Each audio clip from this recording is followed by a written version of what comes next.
প্রিয় খামারি ভাইরা, আশা করি সবাই ভালো আছেন। আজকে গরুর দানাদার খাবার নিয়ে আলোচনা করব।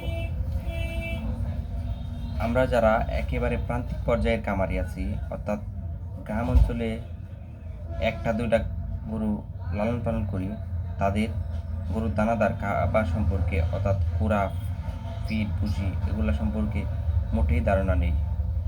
আর যারা বিভিন্ন ফার্মিং সেক্টরে আছি, এগ্রো ফার্ম, ডেইরি ফার্ম, তাদের কিছুটা ধারণা আছে।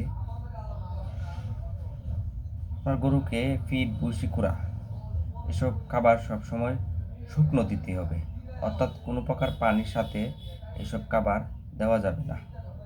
আর পানি আলাদা কোনো পাত্রে অর্থাৎ বালতি বা বলে আপনি রেখে দিবেন। গরু তার পরিমাণ মতো পানি খাবে যখন ইচ্ছা তখন। কিন্তু সেই পানিটা যদি আমরা বসি ফিড কুড়ার সাথে দিই, তাহলে গরুটা স্বাভাবিকের তুলনায় পানি বেশি খেয়ে ফেলে, তাতে করে গরুর পেট বড় হয়ে যায়। যেরকমটা হচ্ছে একটা গরুর পানি প্রয়োজন 10 লিটার, কিন্তু আমরা যখন ফিড, ভুসি, কুড়া এসবের সাথে দিই, তখন সেই গরুটাকে অনেক সময় 20 লিটার, 25 লিটার, 15 লিটার পানি দিই।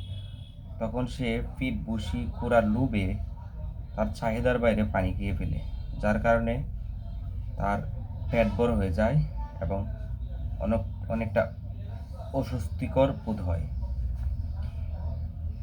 তাই আমরা একবারে নিম্নমানের খামারিকে এই মেসেজটি দিতে চাই যে আপনি আপনার গরুকে সবসময় দানাদার খাবার শুকনো দিবেন, পানি আলাদা কোনো পাত্রে সবসময় সামনে রেখে দিবেন, যাতে করে গরু তার চাহিদা মতো পানি পান করতে পারে।